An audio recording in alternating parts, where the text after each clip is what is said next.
Okay, welcome to the Mountain Bike Podcast, brought to you by GMBN. Our guest today is none other than Brendan Fairclough. Hello. Oh my God. Hello. Oh, sorry, left you hanging there. No, that's fine. Not a great start. No, it's Not a great fine. start. We can get over it. We can get over that. We'll move past it. Oh dear.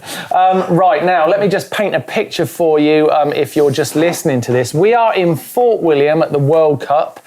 Brendan, you're not racing, but we'll get to that in a moment. We're in our apartment where we stay every year, and we're in front of a line of books. Neil Donohue's just off shot, so we're going to keep on topic with downhill because he's our professor when it comes to downhill racing. And we've got a couple of other people in the room as well. The barman. And you're forgetting the beautiful Fort William High Street is this down there. You know what? It's I can see kebab shop, vape shop, kebab shop. Weatherspoons is just right there. If you want to go and do it at Weatherspoons, we can just... Actually, there's a nice cafe down there we went to this morning. We're going for a curry afterwards, aren't we? We are. We're going for a curry, I think. Went last night, I can't do two.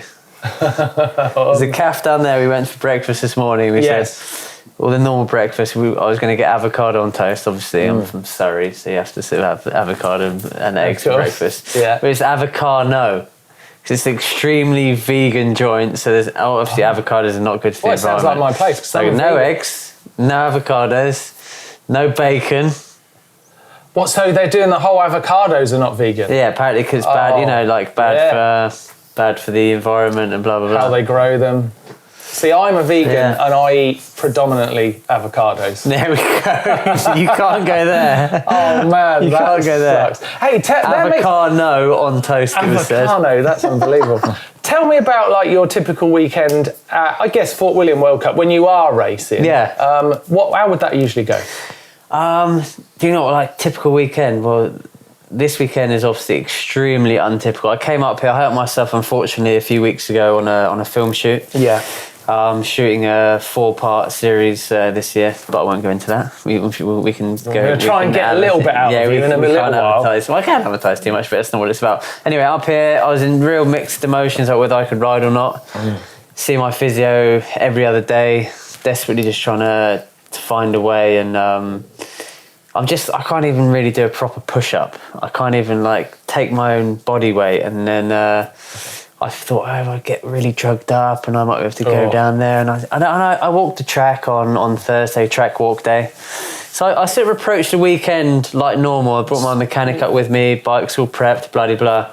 And walked the track, and I just saw the first sort of rock section. I just thought, you know what, you've been an idiot and you're not thinking of the long game. And so I pulled out, and it's hard to do as a race, even though I'm not the sharp end anymore, which is the goal, but I'm not. And even when I'm not fighting for a championship or fighting for anything, I still want to be there and I still want to be in the mix.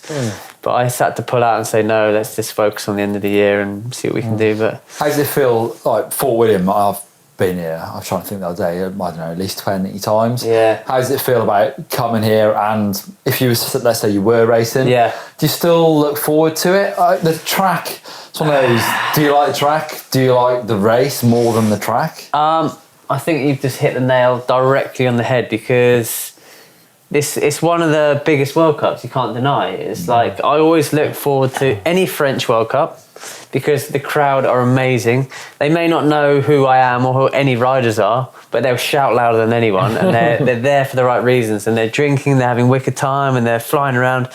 You go to a World Cup in America, and there's typically 5 people there, and it's mostly people's riders' parents.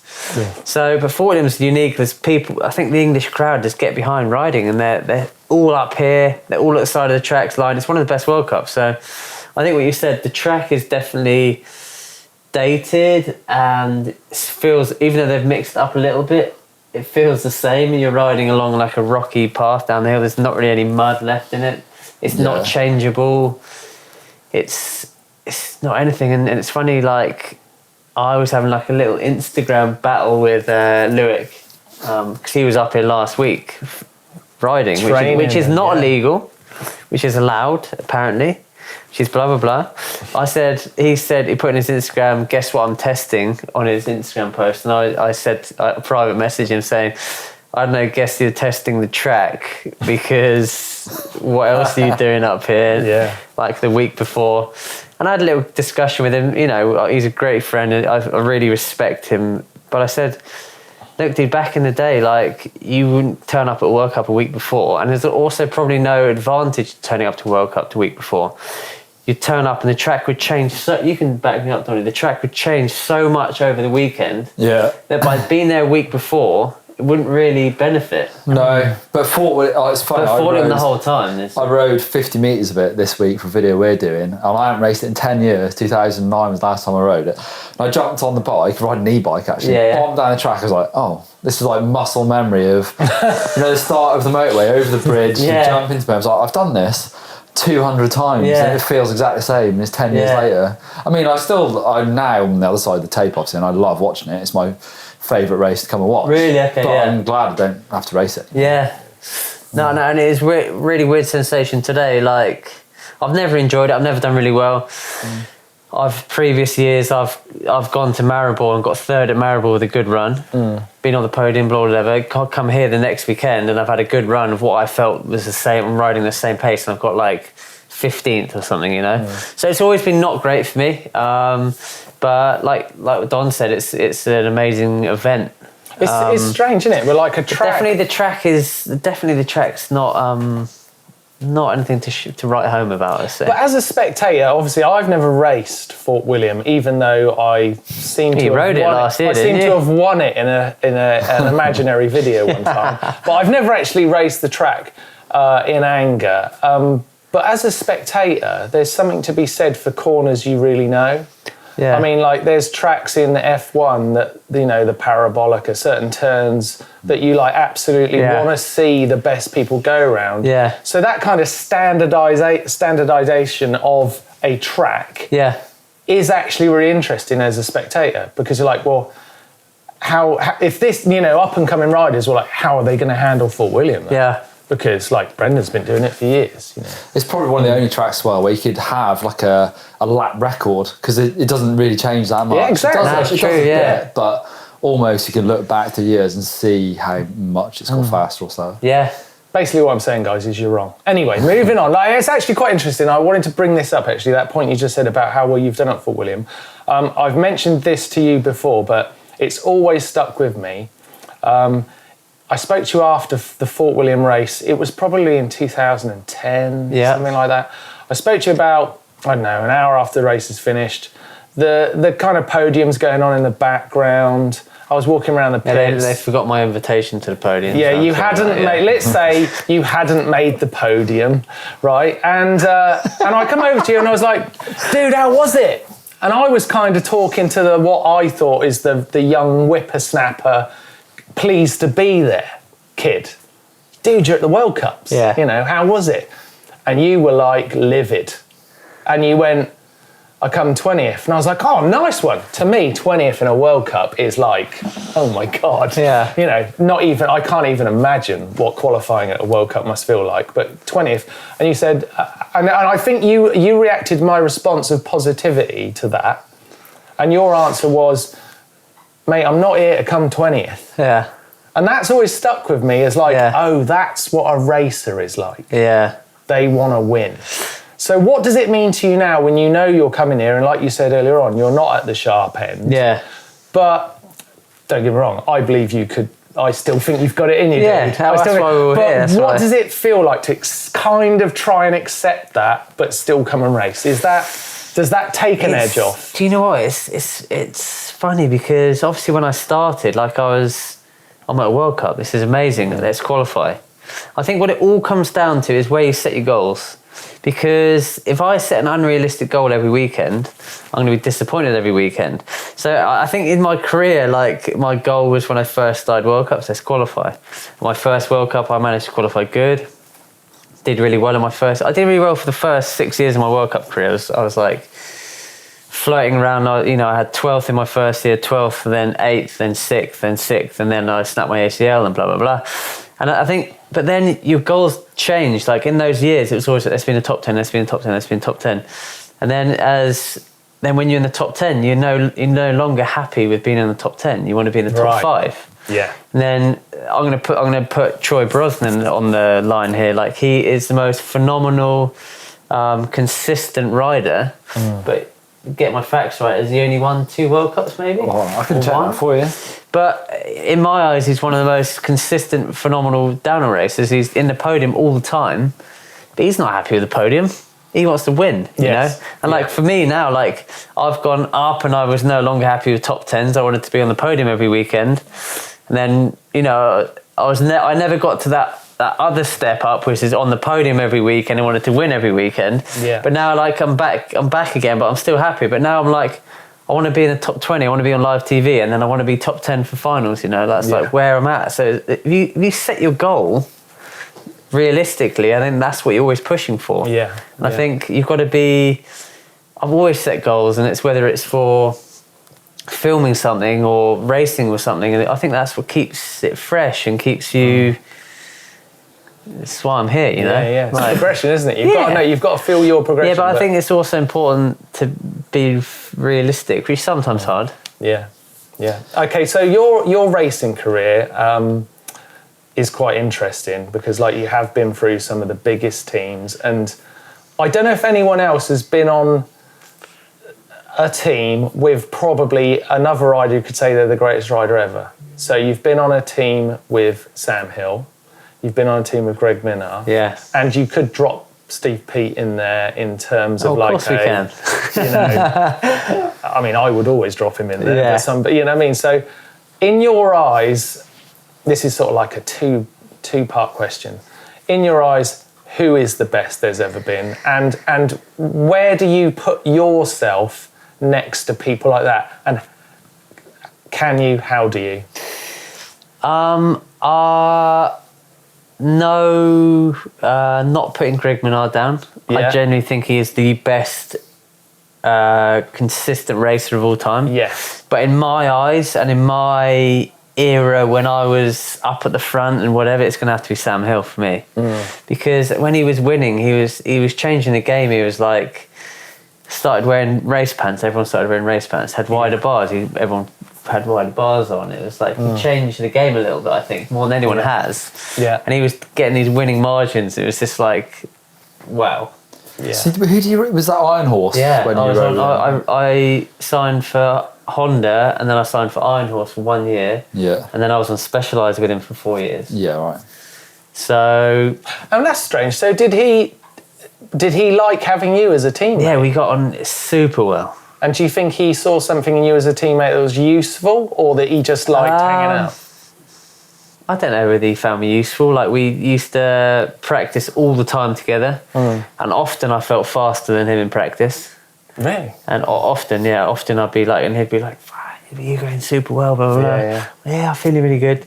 Always put 5 seconds to me in the final, without any shadow of a doubt. That's unbelievable. Yeah, it was amazing. You know, obviously the big crash in Schladming, where I actually beat him in qualifying, and then We were just watching that. Yeah. And you were up on him at the split. I think Blinky qualified first. I qualified second, and I think Sam qualified third, maybe. But Yeah. then also the first year I signed for Specialized, Sam qualified first in Maribor. I qualified second, and it was our first race together on Specialized. And we were I remember sitting at the top with him. We were both looking at each other. No one else there at the top. Yeah. That's such a weird It's so feeling, weird, isn't it? I've isn't it? never really done it, except for World Champs. I was Yeah. sixth man down. I've never felt it before, Yeah. so I felt really lonely, and I didn't know how to deal with it. Now that's a really interesting point, because that's something, as a spectator of downhill racing, I've actually, because I've been able to come to events and I've had slightly sort of, what should I say? I don't want to call myself fit, but I've had VIP access to those moments. Talk us about that moment when you're at the top of a downhill and it all goes quiet. Everyone's gone. They've all gone down the hill, and you're the fastest people, and suddenly the silence arrives. There's sort of like this silence. And I've been up there and I've watched it when Petey's about to go down Fort William, and he's potentially going to win this. Oh wow, that must be that's the best with Petey at the top. And suddenly there's this silence, but the pressure is like palpable. You can literally feel it. I'm not an expert on it, but you've been there. I've been there. I've probably qualified top 5 like 15 times in my career, you know, and but only backed it up with 8 World Cup podiums. But I've been at the top, and It's crazy because generally everyone goes and walks the track. They walk down, they watch everyone walk down, and they all end up at the bottom waiting for the top 5 guys. And it's like, and no one's with you. The top 2/3 of the track, you don't see anyone. No, you don't see anyone. And it was just JC was our mechanic at the time. JC was spannering on me and Sam's bike.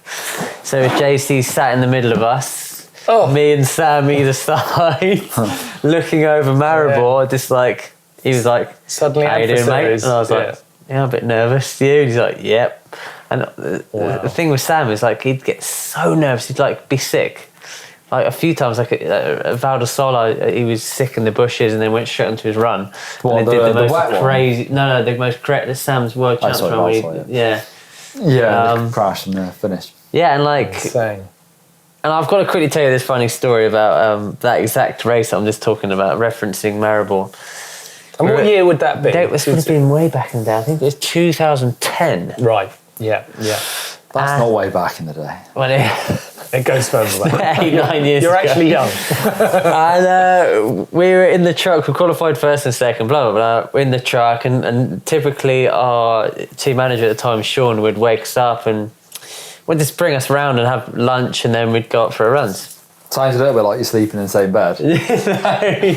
Come on, guys, wake up! No, Sam would have the bed and I'll be on the floor or something, or like on the dog bed or something. And for some reason we got woken up a bit late, or Sean wasn't there or whatever, and we're like, geez, our run is in like an hour and we haven't eaten, we haven't done anything. So we were rushing around the bottom of Maribor, sprinted into the restaurant, like, we need food, what's the quickest? And they're like, oh, we can get you spaghetti bolognese. So yeah, spaghetti bolognese, got it out, just steaming the spaghetti bolognese down our throats, and then blah blah blah, go up on the lift, on the bikes, and on the trainers at the top, and I'm on the trainer, bit of a burp, bit of spaghetti bolognese, and okay, don't worry about it, get on my run. Halfway down my run, this is another time where Sam Hill managed to crash into the woods off the fire road after the rock garden. Yeah. Peel his bike back out of the woods, get back on it, ride down, and still get 5th. So I mean, I got 3rd that weekend, but I think I got 4th. Yeah. but halfway down my run, I think I was out the rock. I can't exactly remember, but I remember puking up in my helmet spaghetti bolognese. So I've gone down. I've got to get rid of that out of my mouth. It's just gone straight into my helmet. And just carried on like nothing. I got to the bottom. I remember speaking to my manager at the time, Sean. I was like, dude, don't come near me. I've got puke in my helmet. The glamour. Yeah. The glamour of World Cup racing. That's another Sam Hill story. Like, crashed into the bushes and got his bike back out and still on the top 5. So I'm not the aficionado on, but what is the track that I was watching the other day where it's incredibly wet and he still comes? Chompery, yeah. How's that possible? How is there that there's a rider that can do something that all the other riders just are literally at the bottom of the hill shaking their heads at? No, You've been that close to his racing. No, I could have done that. No, I'm joking. Because he's good at biking. Downhill, really fast. Have you seen that clip of him recently? It's an advert for their new bike. What is that bike? Yeah, the new Nukeproof downhill bike. There's Sam riding that new bike in Perth. Phenomenal. First time I've seen him ride downhill bike in a while. The guy looks like he's accelerating in the berms with the foot. I think the guys that can go around corners the best, Josh Bryceland and Sam Hill. We're going to come to Josh Bryceland in a minute. I want to get your thoughts on that. Right. But I want to get to, this is a really important question for me because... Have a quick sip of my beverage. Yes.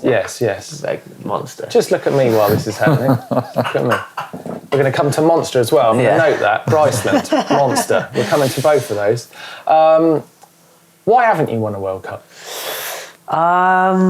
You've got no excuses. No, I've had 0 excuses. Talent, teammates, bikes, exquisite fitness and figure and muscular ability. Okay. I don't know. I'm missing that one little mineral. I think It's not easy. Come on. No. It's the hardest thing ever trying to win a World Cup. Yeah, I've been extremely close. If I knew. Because the reason I ask it, because I've said this to you before, because of your other talents, which also we're going to get to, other talents, Bryceland monster. Yeah, we've got a few. This could be 5 hour poddy. Yeah, it's going to go on. In my view, you're a World Cup away from being the best bike rider on the planet. Yeah, I think that's... You can do everything. Yeah. You can clearly, if the moment was right, the track worked for you, you could... The stars aligned. The stars aligned. It's got to happen that way, isn't it? If the stars aligned, you've got what it takes to win a World Cup. So why is it there's someone who can win 20 World Cups who hasn't got much more than you? I think there's a saying, isn't there? Master at none. What is it?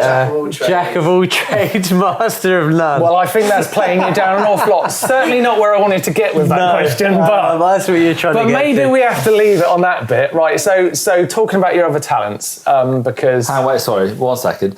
Sam Hill has won Enduro World Series. Could you do that? Oh, hang on a minute. I just listed 5 things I want to get to, and now you bring up, is he going to ride EWF? Do you know what? I've been asked, I think... I've lost control, guys. I've thought about it because of this fact. The fact that now you're only allowed to have 1 practice run of the track. Yeah, it depends where you are, I think. But you basically, it's virtually blind racing. It's pretty much blind racing, and I feel like my style, and I feel like that comes down to a lot of bike skill, and it takes an element of, it uses a lot more elements of pure riding skill. It's like you've got to improvise. Yeah, exactly. As you get there, exactly that. So I thought of it, but I'm in danger of I've got some other really cool stuff going on, and I feel like I want to push in another direction. I really my focus is downhill for sure. I'm really not quite finished with that. I'm desperate to get back in the top 10. I'm desperate to. I've had 8 World Cup podiums. I'd love 10. Yes. To tell you the truth, and I'm still pushing it now. I've got the best. I think one of the best bikes I've had now for the last at least 5 or 6 years. Yeah. So I'm really pushing for that. But because you really think that bike stepped forward. Yeah, I do. Yeah. It's super light, carries speed. It works well for me. So is it a 29? Excuse my ignorance. It is. It comes as both. Like any Scott will come. Like it comes as a 29. It flip chip, and you can put it 27. But and how would you run it? I rode it mixer. Oh, nice. I rode it mixer. What do they call it? A mullet? No, it's not a mullet. It's a reverse mullet. No, it's a reverse mullet. Yeah. It is, yeah. But purely because maybe we should call it a Phil Atwell. Yeah. I was desperate to run 29s, and I committed to. I'd never run them before. Committed to it in New Zealand. Rode it for 2 weeks. Just kept catching my ass the whole time, and I didn't feel comfortable. So then I saw Luke doing it. Another guy that I look up to. And I think great guy, and obviously he can ride bikes down hills pretty well as well. He's not bad. So I said try it, and I think it worked well for me. But for here, I was definitely going to go 29. Yeah. For Leo Gang, I'll probably go 29. But for sure, Val de Sol, Andorra, these tracks where you have to get off the back, especially as I'm flat pedals, so I'm quite often even more so. It works for me. Yeah. Nice. Fling around corners like Josh Bryson on the back there, so it's good. We're coming to him. We're coming to him. Good friend of yours. That change in your career, like you say, you're still focused on downhill, but there's definitely now there's a movement happening in the sport that's quite subtle, but it's definitely there now because of people like yourself and Josh that are moving away from racing and proving that there's something beyond your results that comes into the making films, the art side of riding, getting across an inspirational feeling, like in my opinion, incredibly important things that really make people decide to ride bikes. Yeah. So big things like how do you see that playing out? How have you got to where you are now, where you're on the sort of the very sort of pinnacle of that kind of movement? Yeah. Because I can't win World Cups. No. I've always vainly loved making films. Yeah. I've loved the final product. I've always been very proud of the final product. It's always no one likes filming. You have to push up the hill 100 times. You have to, filming's not rock and roll. It's the lengthy process that hopefully you'll get some cool shots out of. It's not guaranteed. It's not guaranteed. You have to work hard to do it. You have to push up. You have to rely often on someone else to create the end product in a way that you envision. Because like we can ride, but we can't edit. And they're not always very good. That was harsh. I've been Poor old Jack. I've been very fortunate to work with some of the best filmmakers in the world, which maybe is like help the end product being cool that I want to watch it. And I find the end product cool as in, for me when I was a kid, watching like Sprung and Earth videos, so that got me out on my bike, that got me out in the woods. And that's what I wanted to do, to get other people out on the bikes and out in the woods. And that's kind of a reason why I did it, not because I wanted to go back and watch myself ride down a hill. It's because I wanted to, and I've had so many cool comments like that. And it's like when people say, "Oh, cheers, dude, my 12-year-old kid like this comes back from school, watches Death Grip every single day, and then gets out on his bike." And I'm just like, even if 3 people do that, exactly. It's like job done. Yeah, it's a very strange. And that is so cool for me. It's a very strange experience to hear someone say that. Yeah. That bit of riding you did made me do something, and you think, oh my god, you've got to think about it. How cool is that? Yeah, it's crazy. And I've really enjoyed that, and also I'm not blinkered in knowing that why I get paid to ride a bike. Why I get paid to ride a bike is to influence people in the right way. Is to ultimately try to sell product, sell bike bits, sell frames, sell wheels, sell tyres, sell handlebars, sell grips, Death Grips. Monster. Yeah. Amazing. No, but and I think the World Cup circuit is amazing. Formula One of it, but it's such a small part of it overall. Yeah. And unfortunately, a World Cup result has quite a small shelf life, quite a short shelf life. Yeah.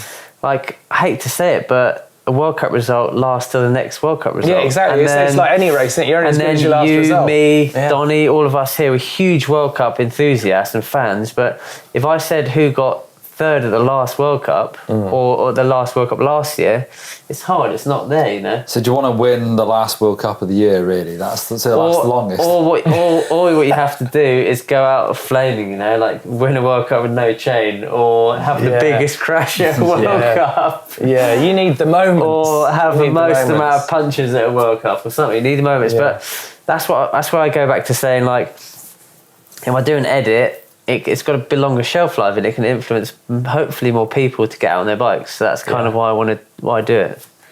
Since I think I'm looking forward to the stuff you've sort of mentioned off camera you've got coming this year. It sounds very exciting. Yeah. I'm not, unless you want to get into that in a bit, I won't push on it. No, but, we can.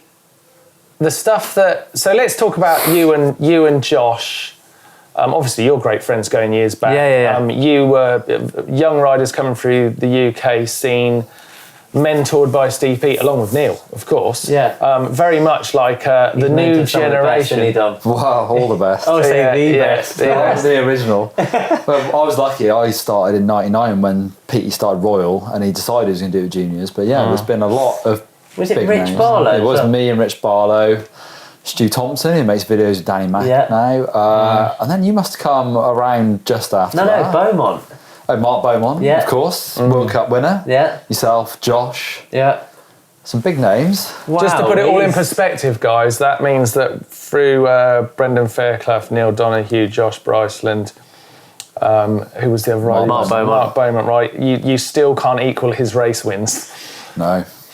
On his own. Sorry, lads, didn't want to bring you down there, but I had to. Wow, just some numbers. Just some numbers. Josh. The guy's got race wins to spare. Yeah. How many did Josh win? 4? I don't know, actually. 4 or 5? Yeah. He's that 4-win secretary. I'm determined to talk about Josh Bryceland and you because it intrigues me, right? Because I think you two guys are so important in the sport right now, and I don't want to put unrealised pressure on you or something, but I really love watching racers who inspire others, and what you were saying about your filming is so true, that you can really change what someone's going to do after school on any particular day. That's remarkable. But you can't. You've got to do your homework and then go ride your bike.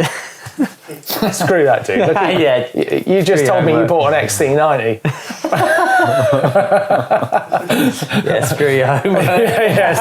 Screw homework. Get out of your bike. It's working. Go dig jumps. We're back to the good times. We're rolling. So, what do you feel like you're doing something? Obviously, you're doing very different things to you and Josh. But do you feel that movement yourself? Like that you're showing people that there's a lot more to it than race wins.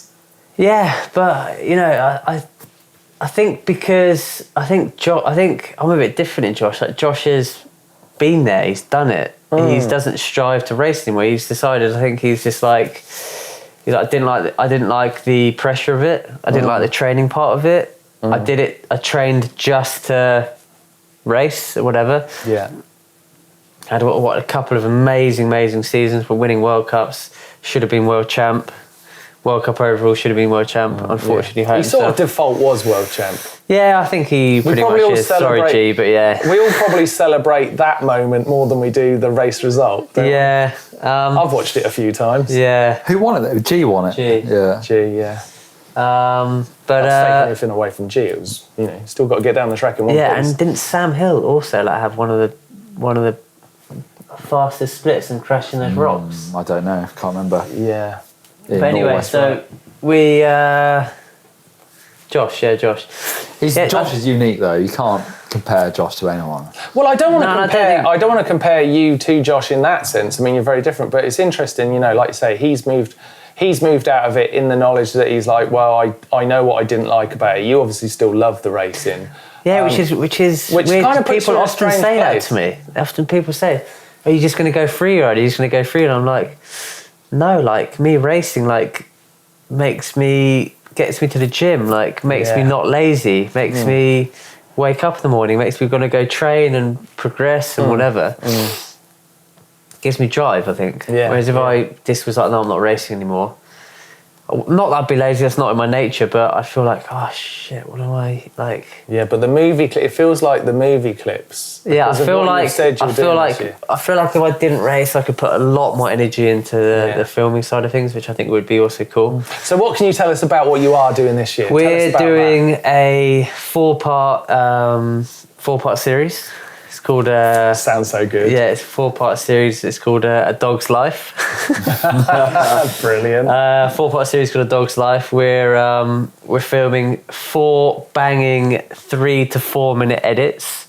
Nice. For the internet viewers to get excited about, which you have to do these days. It's going to be the extreme, the final product, the jumps, the flips, the crashes or whatever, an edit, a standard mountain bike edit. Yeah. Along to back that up, we're doing 4 24-minute longer pieces to sort of, I'm not going to say educate people, that sounds patronising, but to show people what goes behind filming. Yeah. And what goes behind to get that 3-minute product. It's me scouting an area, me heading out there and digging often with a friend of mine, getting machines there. Just for example, getting out there, logistics of getting machines to where we need to build, getting someone to come and build with me, final product, we've got to build what we need to build, go out there again and film it. Often the weather's not good, often what you've built is not as good as when you came back to it. It might be too dry or too wet or whatever. Yeah. You could crash, you could hurt yourself, you've got to deal with all these crazy different things. It's not, and I'm super guilty for it as well. I watch an edit online and I'll just turn it off and I think, that's really super cool. But I think, geez, like they just filmed in some crazy remote part of the world and that wasn't just there. So what I wanted to do, I'm not going to say educate again, I'm going to say I wanted to show people what goes in behind it. Yeah. So I guess it's gonna be like a sort of like, Ice Road Truckers or Gold Rush or type style vloggy piece. And that you've done the first one in Madeira. How many times have you been to Madeira? I must have been like 12, 13 times. I went first time last year. I couldn't believe how good the riding really was. Cool, huh? Yeah. Such a variety of stuff. Yeah. Yeah, so... that's definitely somewhere I'd like to go. Yeah. The weather's pretty changeable though. It rained a lot when I was there. I know it's either red or... There's like little microclimates. Yeah. Am I right when you fly into Madeira, you kind of fly in alongside a cliff? Yeah, it's like second most dangerous airport in the world. Apparently, a lot of people get sent somewhere else, that other island, that quite often they can't land on there. You end up landing somewhere else and waiting. I've done that a few times. Oof. Yes. I'm going to go there. But like weather, for example, when we filmed Death Grip, we had to go back 3 times to film it. Like the cliff jump section, it was too windy, it was rainy or foggy or blah blah blah. Yeah, because you've built a line that's so, like, it's got so many parameters that have to be right. Yeah. Suddenly one out, and it's like it's not what you imagined. Yeah. Another time we went there, Sam Wren cased one of the jumps and bent his forks, shoot over. Yeah.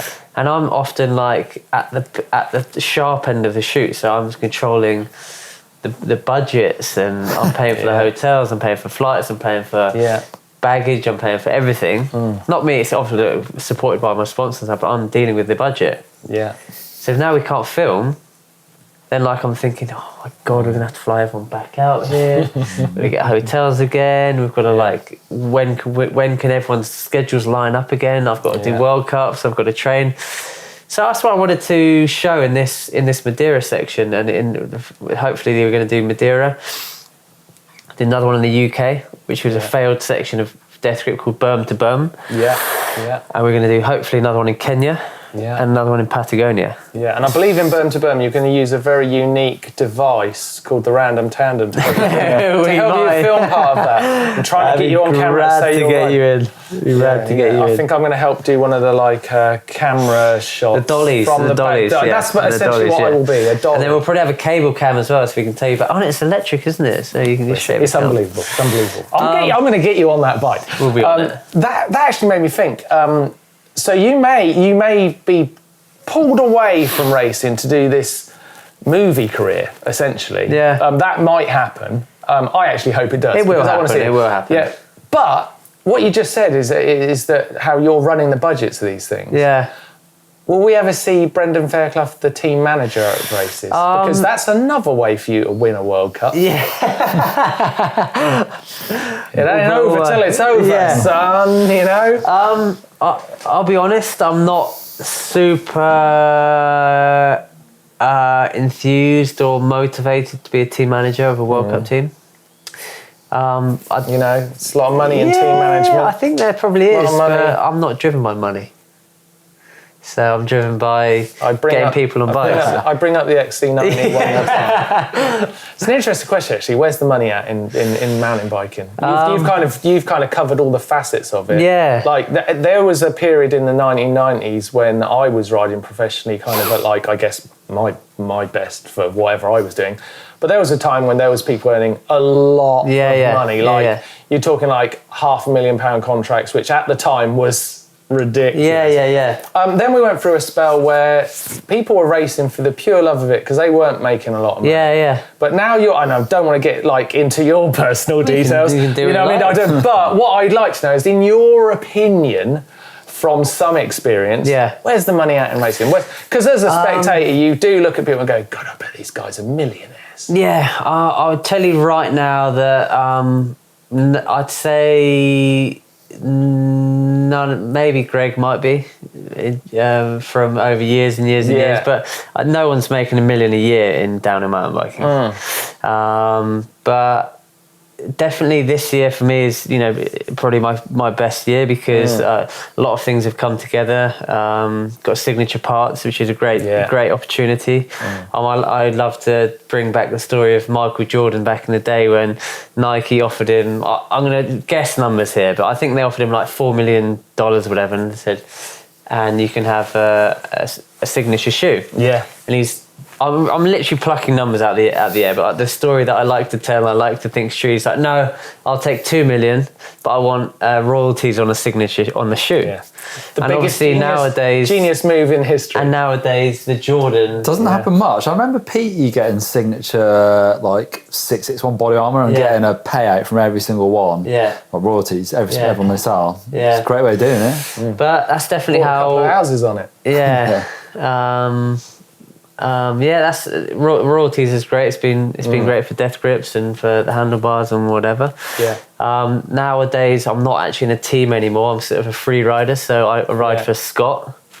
And part of my Scott deal comes with Fox, which I'm very grateful for. Yeah. But all my other sponsors I've drawn together by myself, and I was in a very fortunate position to go out there and say, who do I want to represent? Who do I feel is the best products in the mountain bike industry? And I approached them, and that's a good way to bring some other people together. Yeah. Do you have help doing that though? It's a lot of work in the off Yeah, season. it makes it a lot of work. I actually don't. I used to have help from Martin Whiteley way back in the day, like in 2007, but not anymore. But for me, I think the mountain bike industry is so small. I value that personal relationship with someone. Yeah. And often if I speak to you, Don, and you're, I don't know, a tyre sponsor, and we've got a personal relationship, we go and have a couple of beers down the pub, and then I go, okay, I need X amount of money to you, but then it's come through a third party, and everyone feels a bit like hard done by, I think. And you want to help the athlete out. You don't want to give some other guy 20% for writing an email. Oh, it's funny. I had this very same conversation with someone who's the team manager for a very big manufacturer, and they said the same thing.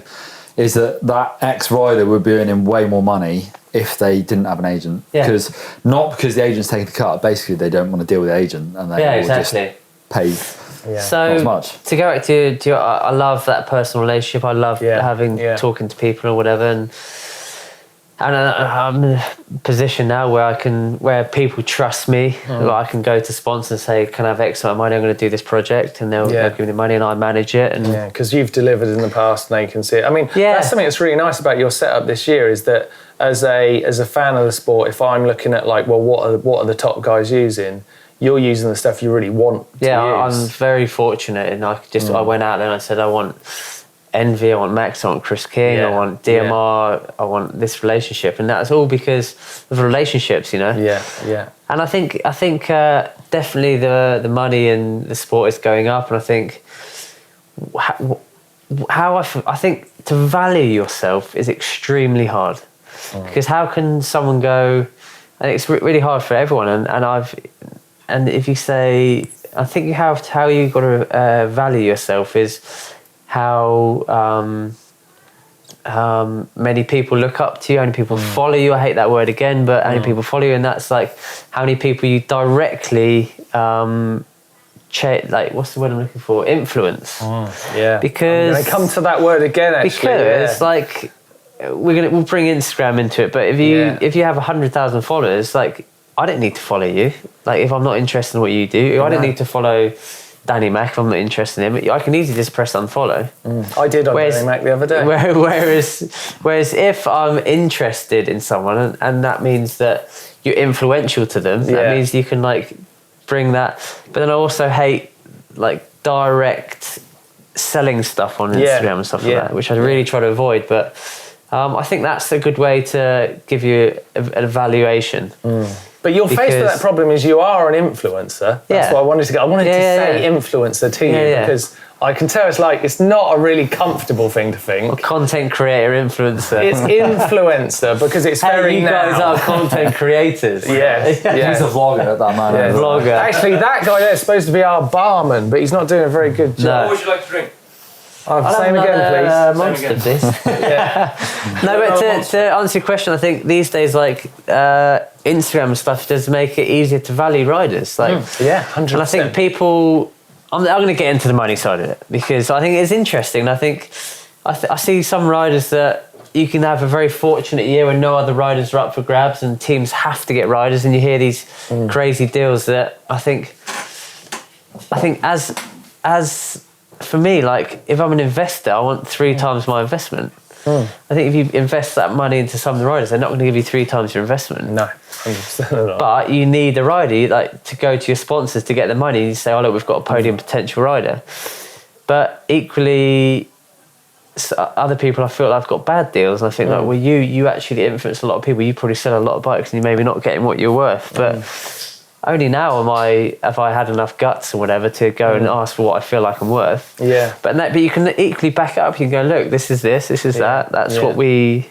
It's a very strange situation because it's the stars aligning that decides your value. Yeah. Because there have been seasons where at the end of the year people have got either more or much less than they're worth. And I think thanks, Bing Bong.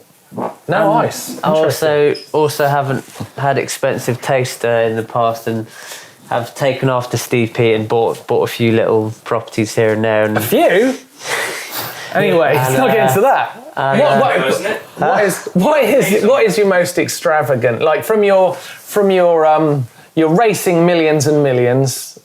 Please God, I hope that's the truth. Yeah. What's your most extravagant purchase? You know, I mean, everyone wants to know what their favourite superstar's buying. Probably my girlfriend. They cost an awful lot of money. You dug that hole all by yourself, and I can't let you get out of it. I've got to say, fiance. Oh, fiance.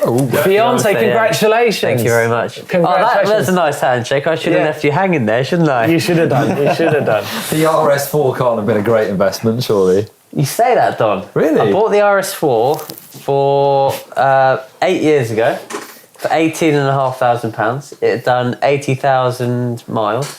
So it wasn't the best one on there.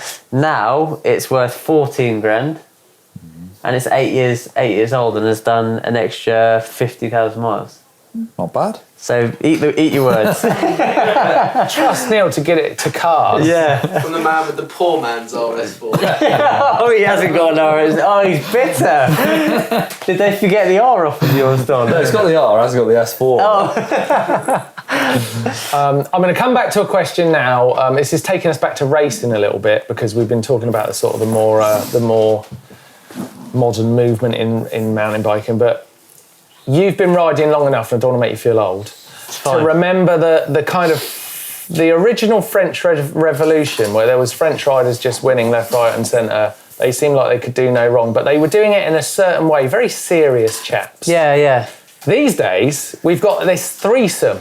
We've got Loic Loris and Pirion, and there are more. But Are more. We've got. I mean, annoyingly, they've got more to spare. But those three kind of like they're the men of the movement.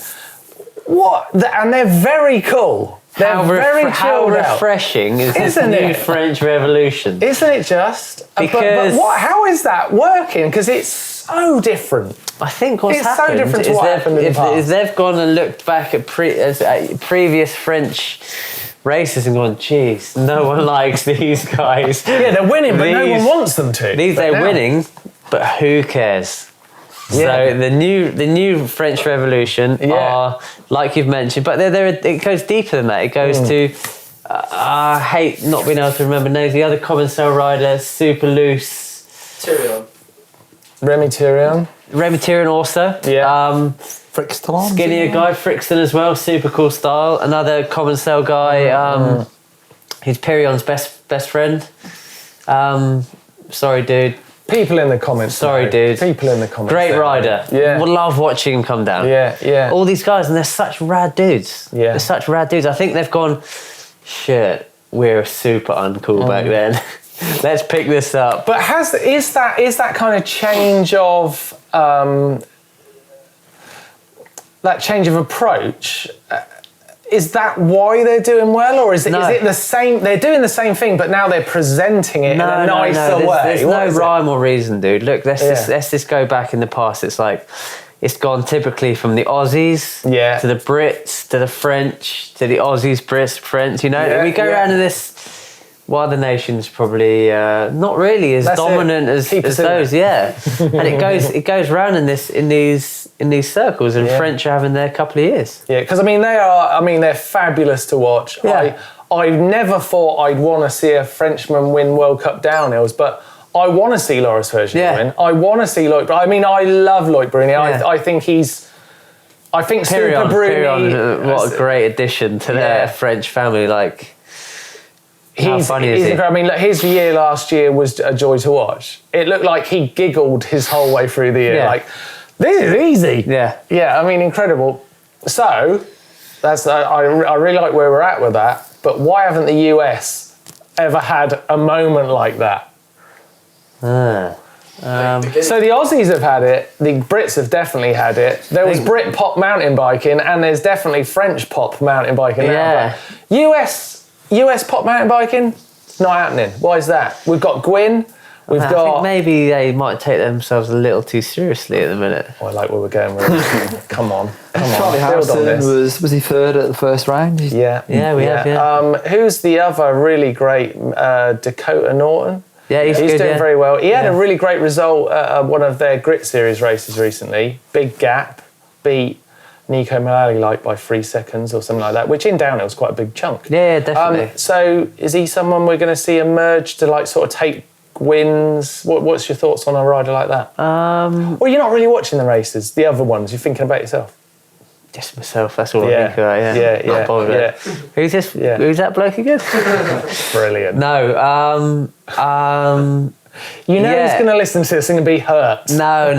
Obviously, he's incredible. Obviously, you've got your eye on all of these guys. Yeah.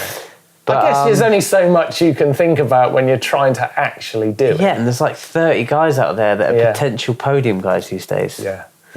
Including myself. Yeah. I'm a potential podium guy. 100% we're including you in that. No, but there really is. Like, it's no longer like the top 5 is no longer easy to predict. It's just really not. It's like you can put 10 guys around there, but there's 20 guys that could be on the podium. Yeah, which is incredible. Really cool. Which makes the sport really cool. The sport's definitely changed a lot since we were flying down and doing stuff. But yeah, I think it's not changed in a bad way necessarily. Can we talk about women? Sure. The women's scene. I spoke to Tani Seagrave. She does not injure herself. She hurt herself today. Shame. Get well soon, Tani. That does actually really suck. Yeah. I spoke to her, I think it was last year, maybe the year before, and she was saying about, like, because the women's race scene is very different to the men's. It's, a much smaller... I thought you were going to say another S word. It's a much smaller pot of talent in terms of like people who could actually win. Yeah. You got 20 girls, but really there's 5 who could essentially win. And Tanya was effectively saying, look, why don't we just make the race the 5 that can win? Really, yeah. Which makes me wonder how we would then redistribute that power.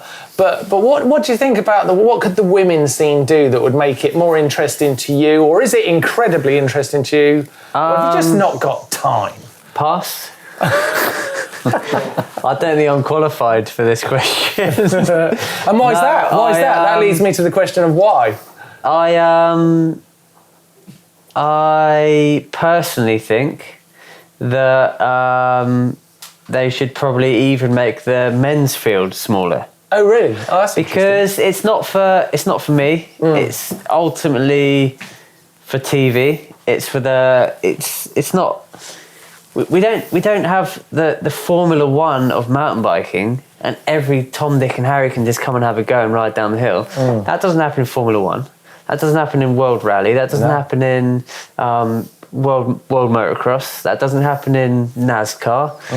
And we have a sport where we have 120 guys that have a pop at the title. It's like, go and ride down there, see how well you can do. Yeah. And not bringing female into it. I'm going to be very PC, which I am, and I love the fact that the women's sport is growing hugely. Hugely, which is so cool. But let's make a downhill track that only 30 guys can get down. Yeah. That's going to be hugely good. That's going to be amazing for TV. Yeah. That's going to be amazing for spectators. That's going to be amazing for everyone involved. And, if there's top 30 riders in the world, I wouldn't actually be in that top 30. So that's not me being... Yeah, right. That's not me being, I just think we're in a weird sport where we're like, come on, everyone have a go. Sure, have a go at mountain biking, but... Go ride a local race. Go ride a regional race. Go ride a national race. Yeah. But I feel like I feel like the World Cup is a Formula One. Like there should be 30 guys puzzling on whether they get over this 90-foot jump or whether they can get through that rock garden. You're right. They should take a leaf out of the FMB World Tour Diamond Series gold series, silver series. Yeah. Certain people can only do it. Yeah, I feel like, and honestly, this is not because I wouldn't actually be in there right now, but I feel like to progress the sport, like we're in a weird sport where everyone just comes and has a go. Like I think there's going to be people that are butthurt about it, but to push the sport to the next level, let's make it crazy. Got the butt hurt. Yeah, Never heard that phrase. Well, I'm going to be butthurt. But you're actually watching on the sidelines. You're actually kind of agreeing with Tani. But to bring this back to Tani, it's like without saying that they should have their own race on a different weekend on their own track, but what other sport do the men and women ride down the same track or whatever, you know? And yeah, for sure. Like I feel like that's like where the men's sport could go. Yeah. I mean, Tani was essentially saying the same thing as you. Obviously, the filtering the field, so you got the absolute best race out of the best riders, was what she wanted to see. Yeah. So, I mean, obviously, there's a lot less women who can do it. So you're saying, like, bring the 120 down to 30, and she's saying bring the 20 down to 5. Yeah, and get the 5 chicks and the 30 dudes on the same track. But, you know, it's like, I don't know. That's what I'm saying. I'm not qualified for this. I'm not qualified for this, but I just feel like the way that the way like we're all complaining it's not on TV anymore or whatever. Like I think that could be an option to make it. No, but I think you covered it really well, and I think that's really it's working out how you filter that. Who is the top 30? Who is the top 5 women? You know, it's hard. Who are those? But there probably is a way. There probably is. Like the World Surf, it's not that the World difficult. Surf Tour, you know, it's so hard to get into that, you know. Yeah. So let's just make I don't know, make it harder to get in there. But and your point earlier on was like you've got to be able to be realistic about your progression. Yeah. And then use the reality of your progression. My goal is going to be let's see if I can get into the World Cup. Yeah, exactly. But I mean, it doesn't really stop any progression. No. It just means it's another step. I think the one thing we don't have with this is the problem is that definitely like the national series in our country, in New Zealand, in Australia, is probably not good enough to. It's not good enough to sieve out those elites. Yeah. But you know, it's hard. I don't know what to do. That's just, you know, I'm just chucking stuff out there. But that's interesting. It's interesting what Tani said, but fortunately, I'm not going to ask you to solve it. But I think you got a long way to it. Thankfully. I definitely do. Not without trying to upset anyone. I wish I will. Unfortunately, I think I could probably talk to you all night. Let's do it. I've got one last question. I think we've got to wrap it up soon. One last question. Was the Honda bike any good? Was the Honda bike any good? Can I answer it first as a spectator? Yeah. Yes, it was. I actually got on your bike once, let you know, and you left it somewhere, and I jumped on it and rode it down with like a little bit of a trail and parked back up, and I was like, did you?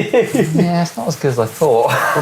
No. Well, I don't know. I think you were probably on the same program as me, where it's like, it's going to be a magic carpet. It's going to be a magic carpet, which we all think. We were like, I'm gonna get the new Fox 40. That's gonna be a magic carpet. I'm gonna go full 29er. I'm gonna be able to fly down the hill now. We're all on this same program, but it's never as big a jump as you think. Yes, it was good. The rear shock was phenomenal, way ahead of its time. Still would be good nowadays. Wow. The fork, really good. Bit flexy. That was what you said earlier on. Not enough travel. The upside down forks were flexy anyway. Yeah, not enough travel. Bike wasn't crazy light. It was about 38 pounds or something. It didn't roll as fast as a conventional bike because it obviously had drag. There was a lot of drag in there. So they said it was, you know, like 5 or 10% more drag than a normal bike. Why would Honda put a bike out with drag? Well, because that makes no sense. They felt that their gearbox system was worth that detriment in rolling. And your opinion is? Well, I can't really talk, but Greg Miller won a World Cup on it. Won a World Cup overall on it. So it took Greg Minnaar to make that thing win. Yeah, exactly. I don't even know if I podiumed on it once. I tell you what, it looked fabulous. Yeah, It looks Might very one he on wasn't long. shot. We could. That could be a default win, but Wow. I'll take it. That was a funny weekend actually, because Martin Whiteley was our manager at the time. He was like, "Greg, you're fighting for points. You're fighting for points. You go and try to get points. Go as fast as you can in qualifying. Yeah. Matty, can you wait for 10 seconds on the side of the track and play the weather game?" And I think with me, he was just sort of like, just go do whatever you want, you're going to do it anyway. Just fly down the hill. Wait, what does that mean? Wait 10 seconds on the track? Well, play because the weather game? Matty had a fast run, Yeah. stopped at the side of the track, waited for 10 seconds, then got back on the track. No, he sort of stayed on the track, but then got to the bottom. So essentially he guaranteed didn't an qualify. early So he's race guaranteed run. to qualify, but down the pack. It's a rain game. Wow. So Wow. Martin Whiteley, so Matty would go down an hour or 2 hours earlier than Greg. Yep. Then whoever qualified first. And Martin Whiteley, rightly so, he didn't do anything illegal. Weather came in at 3 o'clock every day. Although the rules changed. The rule has changed now because of this. That's why you get protected riders. That's why you whatever. So, and you can't these days. You can't really pull over, because if you pull over for 2 seconds, you might not be in the top 60, and then you're not going to qualify. It's changed somewhat. But yeah, then Matty came down and put a steam of a run in and won the World Cup. And sat there all day, just Yeah. keep clocking it. Yeah. That makes me wonder, like someone like Martin Whiteley, who you've had experiences like your manager and team manager. I mean, there's not many like individuals out there like him who can like kind of orchestrate a great team result over a full season and almost guarantee it. Yeah. If he's going to run a team, it's almost guaranteed to do pretty well. Yeah, I think if you get Greg on your team, you're pretty much guaranteed, aren't you? Back then you were, definitely. Yeah. No, you're right, he's put some great teams together here. Yeah. And what's he doing this year, Neil? Help me. I don't know, because I guess he's still YT. Yeah. I'm not sure. That seemed to have gone very quiet. It's your Angel Very Suarez. quiet. Yeah. Um, I hope Angel absolutely shows the world what he's actually capable of this year. Go on, dude, do it. That'd be great. Right, on that, I'm going to open up the floor to questions just in case I miss an opportunity. Jack? You going back to what you said about Niall winning on that Honda, do you reckon it's the rider that makes the difference? Obviously, do you reckon it's the rider that wins or the bike helps? Do you reckon if someone... Well, if I say a percentage of like rider to bike, great question. Don? It's 95% rider, if not more, I would say. Say that so much. do you reckon Pirion would have won 3 races in the overall if he wasn't on that? Good question, Jack. He's put you on the point there. Well, it If he was depends. on There aren't many bad bikes now. Yeah. I mean, you've raced oranges. You raced. One of the, Oh, no. Lester Noble, one of my favourite It was a people. on earth. joke, it was a Sorry. joke. No. If you say, if you say something bad about a Cannondale in a minute, I'll slap both of you. I mean, my downhill bike last year was £41. So yeah. 32 now. So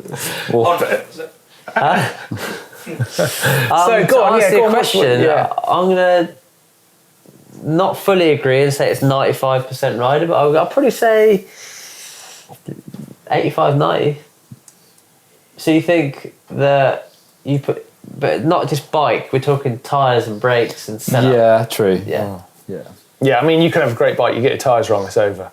for sure. Yeah, For I mean, sure. You've got to get that right. And that comes down to the experience of the rider.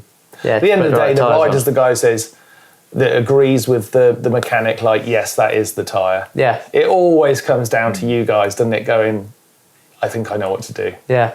And it comes to experience. And that's great. Well, dude, I can't wait to see you racing again this year.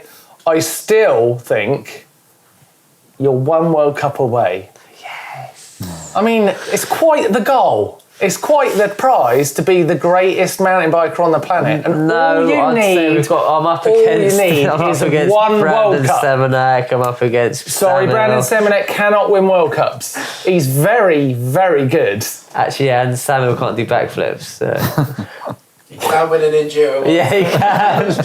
He can win. Yeah, there's. I mean, I'm not saying there's not more to do, but I hold out hope. There's a huge season ahead. You're on a bike you love. I cannot wait to see you racing. Thank you very much. You've got a bad shoulder at the moment, which is a shame. You're missing Fort William World Cup, but I think is a good one to miss. Yes, but going on the weather, you're not missing out on much. No. Like you say, it's not your favourite track, so hey. Yeah. I'm sure it's going to be a huge year in terms of race results and definitely in terms of video content. Yeah. Keep your eyes peeled. I've had a sneak preview and it looks insane. So do not miss out on what Brendan's got coming this year. Thank you so much for doing the podcast. It's brilliant. Thank you. Fantastic. Cheers, Don. Neil, absolute professor, nailing it. And yeah, thank you for watching. Professor on his MacBook Pro. Thank you for watching the Mountain Bike Podcast. You can catch it on, of course, on YouTube, but of course we're on all of the very popular podcast apps that slip my mind. Apple. Spotify. Apparently, go on iTunes, we're there. And of course, you can also catch all of our GMBN content on YouTube on our channel. So yeah, thanks for listening, thanks for watching. Superstar, Brendan, thank you very much. Thank you. Great stuff, guys. Cheers, dude. All good. Brilliant. Nice one. Dude, I've just noticed your thumbs.